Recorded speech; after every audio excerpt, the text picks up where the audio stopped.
எப்பயுமே பட்ஜெட்டில் ஒரு 5 ஸ்டார் ஹோட்டல் பார்ட்டி கொடுக்கணும் அப்படின்னா நமக்கு ஏபிஎஸ் தாங்க எப்பயுமே இதாக இருக்கும். ஒரு பார்ட்டி மூடில் ஒரு ஃபங்க்ஷன் கொண்டாடணும் அப்படின்னா நம்ம 4 பேர் போனாலும் நல்ல ஒரு பார்ட்டி பண்ண மாதிரி ஒரு எஃபெக்ட் இருக்கும். இங்கே பாருங்கள், எங்காலும் உள்ளே போனோடனே பொருள்றாங்க கடந்து. கோயம்புத்தூர் உள்ள ஏபிஎஸ் வந்தாச்சுங்க. உள்ளே ஏற்கனவே புக் பண்ணியிருந்தோம். புக் பண்ணிட்டு சரி டேபிள் போகலான்னு சொல்லிட்டு உள்ளே போனோம். அங்கே போனால் நமக்கு எந்த டேபிள் ஒதுக்கியிருக்காங்களோ அந்த டேபிளில் வந்து அவங்க காட்டுவாங்க. அப்படியே உள்ளே போய் உட்காந்தாச்சு. உட்காந்தோன்னே இந்த அடுப்பை கொண்டாந்து நடு டேபிளில் அப்படி வச்சுட்டாங்க நடுக்குன்னு.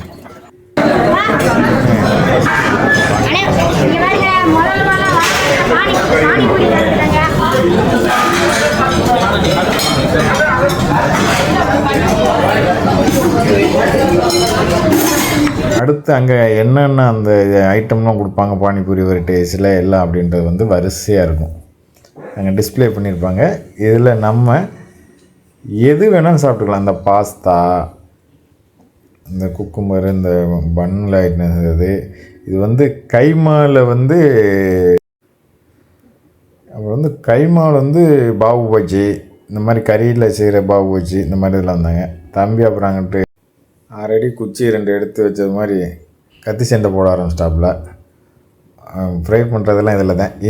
இதில் தான் வந்து நீங்கள் வாத்து, முயல், இந்த மாதிரி அவங்களோட டிஷ்ஷஸ் எனக்கு என்ன ஸ்பெஷலோ அதுலேருந்து எதுனா இதில் இந்த இடத்துல தான் வந்து அதை குக் பண்ணுவாங்க, மேக் பண்ணி கொடுப்பாங்க. அப்புறம் அந்த ஸ்வீட் ஐட்டத்தில் பார்த்திங்கன்னா இந்த நல்ல நிறையா இருக்குங்க. அந்த கேக்கு இந்த ஒரு மாதிரி ரசமலாயில் ஒரு ஆட் பண்ணுற மாதிரி இருக்கும். அது நல்லாயிருக்கும். இந்த பால் அதில் ஏதோ ஸ்வீட்லாம் போட்டு வச்சுருந்தாங்க. நல்லா இருந்துச்சு. ஆனால் எல்லாமே நல்லா இருந்துச்சு. இந்த கேக்கு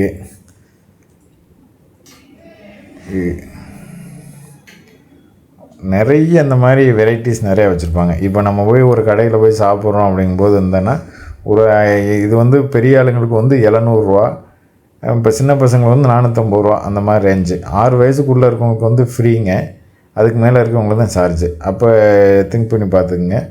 இதை வந்து நம்ம ஒரு 500 ரூபா கொடுத்தா ஒரு இடத்துல இவ்வளோ சாப்பிட முடியுமா? முடியாது. ஒரு நல்ல ஒரு எக்ஸ்பீரியன்ஸ் கிடைக்கணும் அப்படின்னா இதாக இருக்கும். இது ஃபஸ்ட்டு வந்து இந்த வெஜ் ஐட்டம்லாம் கொண்டாந்து வைக்க ஆரம்பிச்சிட்டாங்க. அங்கேயே மேக்ஸிமம் குக் பண்ணிடுவாங்க. இந்த அடுப்பில் அந்த ஹீட்டு இதாக இருக்கிற மாதிரி வந்து வச்சுருவாங்க. வச்சுட்டு ஃபஸ்ட் எடுத்தோடனே வந்து இந்த கார்ன் வந்து ஒரு மாதிரி அங்கே நல்லாயிருக்கும். இந்த கார்ன் வந்து ஒரு ஸ்பெஷலாக இருக்கிற மாதிரி இருக்கும். ஃபஸ்ட்டு வந்தோடனே அந்த கார்ன் தான் எல்லாருக்கும் கொடுப்பாங்க. அப்புறம் நமக்கு வந்து அந்த லெக்கு வந்துருச்சு. தந்தூரியில் வந்து ஆளுக்கு ஒரு லெக்கு வச்சாங்க. அப்புறம் நான்வெஜ் கைமேல் வந்து ஒரு ரோல் மாதிரி வச்சாங்க. இந்த பார்த்திங்களா, இந்த ரோல் மாதிரி இருந்துச்சு. அப்புறம் நான்வெஜ் ஐட்டம்லாம் கொண்டாந்து வைக்க ஆரம்பிச்சிட்டாங்க. நமக்கு ஃபஸ்ட்டு வெஜ்ஜு ஒய்ஃப் வந்து வெஜ்ஜுன்றனால அவங்களுக்கு வெஜ்ஜு டிஷ் மட்டும் வந்துச்சு. அடுத்து நமக்கு வந்து இந்த நான்வெஜ் ஐட்டம் வந்து சிக்கனு, இறால், அந்த ஃபிஷ்ஷில் உள்ள அந்த இது எல்லாமே தந்தூரி பண்ணி இங்கே கொண்டாந்து நமக்கு எல்லாம் வச்சுட்டாங்க. இப்போ நீங்கள் சாப்பிட வந்து ஆர்டர் பண்ணிக்கிட்டே இருக்கலாம். நீங்கள் எத்தனை ரவுண்டு போனாலும் சரி, எப்படியா கொண்ட சாப்பாட்டுறாமலாம் இருந்தாலும் சாப்பிட்டுக்கிட்டே இருக்கலாம், வச்சுக்கிட்டே இருப்பாங்க. அப்புறம் ஒரு சைடு டிஷ்ஷஸ் பார்த்திங்கன்னா இந்த ஜிலேபி இதெல்லாம் வந்து அங்கே ஃப்ரெஷ்ஷாகவே மேக் பண்ணிக்கிட்டே இருப்பாங்க. இது ரெடி ஆகிக்கிட்டே இருக்கும். நீங்கள் வந்து அது வேணும் எனக்கு, நீங்கள் எவ்வளோ வேணாலும் சாப்பிட்டுக்கலாம். அங்கே பக்கத்தில் இந்த பிளாக் ஃபாரஸ்ட் கேக்கு இதெல்லாம் வந்து இருக்கும். எல்லாமே அங்கங்கே டிஸ்பிளேயில் இருக்கும். நீங்கள் எவ்வளோ வேணாலும் சாப்பிட்டுக்கலாம். அப்புறம் நான் சாப்பிட்டுக்கிட்டே இருக்கும்போது கொஞ்சம் கேப் வேணும் இல்லைங்களா, அதனால் அப்படியே போயாச்சு. அங்கே போய் ஐஸ்கிரீம் நம்ம வாங்கிக்கலாம் அப்படின்னு சொல்லிட்டு அங்கே வந்து இந்த பான் ஐஸ்கிரீம் வந்து நல்லா இருக்குங்க. அந்த வெத்தலைக்கு ஆட் பண்ணுற அந்த பான் மாதிரி இருக்கும், நல்லாயிருக்கும். கொஞ்சோட போட்டாப்பா, ஏப்பா இன்னொரு தடவை போட்டு விடியா, போட்டு நல்லா ஒரு உழப்பு உழப்பி கூடியா கலப்பி, அப்போ தான் நல்லா சாப்பிட முடியும், நல்லா செரிமானம் ஆகும் அப்படின்னு சொல்லிட்டு எல்லாத்தையும் போட சொல்லியாச்சு. நல்லா போட்டு கிண்டிட்டு கிண்டுனாப்புல கிண்டிட்டு வந்து அப்போ நம்மகிட்ட கொடுத்தாப்புல சும்மா அப்படித்தான் இருக்கும். இது வந்து நல்ல ஒரு ஸ்பெஷலாக இருக்குங்க. இது என் நண்பன் தான் எனக்கு ஒரு தடவை சொன்னேன், இது இந்த மாதிரி ஆட் பண்ணி சாப்பிட்டா நல்லாயிருக்கும் அப்படின்னு சொல்லி. அப்புறம் நான் எப்போ போனாலும் அதை வாங்கி சாப்பிடுவேன். இந்த தடவை வாங்கிட்டு வந்து மறுபடியும் சாப்பிட்டேன். நல்லாவே இருந்துச்சு, சூப்பர், நல்லா இருந்துச்சு. அப்புறம் போனோம்னா அந்த பிரியாணி ஐட்டம்ஸு, இந்த மெயின் டிஷ்ஷெலாம் வச்சுருப்பாங்க. மெயின் கோர்ஸுக்கு உண்டானதெல்லாம் வந்து இருக்கும். இது வெஜ்ஜோட ஐட்டம், இந்த கோலா உருண்டை இந்த மாதிரி உள்ள இது ஒரு வெஜ்ஜு இது. அப்புறம் இந்த மீனில் வந்து ஒரு இது வச்சுருந்தாங்க. இது சிக்கனில் உள்ள டிஷ் இது. இது மீனில் வந்து இலங்கை மீனுதுன்னு சொல்லி மீனை பொரிச்சிடுறாங்க. பொரித்து வறுத்துட்டு அதில் ஒரு குழம்பு வச்சு அதில் மீனை போட்டிருக்காங்க. மீன் குழம்பு வச்சு அதில் மீனை போட்டு வச்சுருந்தாங்க. நல்லா இருந்துச்சு. நம்ம ஏற்கனவே வந்து இந்த தந்தூரி ஐட்டமே போட்டுனதுனாலேயே நம்ம வந்து கேப் இல்லாமல் இருந்துச்சு. லைட்டாக எல்லாத்துலேயுமே ஒரு டேஸ்ட்டு பார்த்த மாதிரி சாப்பிட்டோமே தவிர நம்ம எல்லா ஐட்டத்தையுமே வந்து எல்லாம் ஃபுல்லாக கட்டுலாம் கட்ட முடியாது. அது சில சாப்பாட்டு ராமையினால் மட்டும்தான் முடியும், நம்மளால் முடியாது.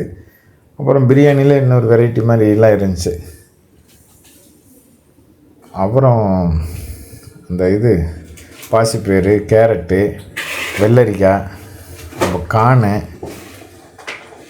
ஒரு வெஜிடபிள் இது ஆனியன்னு, அப்பளம், தயிர் சாதம். ஃபினிஷிங்கில் கொஞ்சம் தயிர் சாதம் விட்டிங்கன்னா தான் கொஞ்சம் நல்லாயிருக்கும். அப்புறம் ஒரு variety of biryani, veg biryani, paneer butter masala, butter mushroom, இந்த மாதிரி ஐட்டம்லாம் எல்லாம் இருக்கும், வரிசையாக இருக்கும். நீங்கள் இப்போ வெஜ்ஜுனாலும் வெஜ்ஜில் பிரியப்பட்டு சாப்பிட்றவங்க சாப்பிட்டுக்கலாம், நான்வெஜ்னாலும் நான்வெஜ் சாப்பிட்டுக்கலாம்.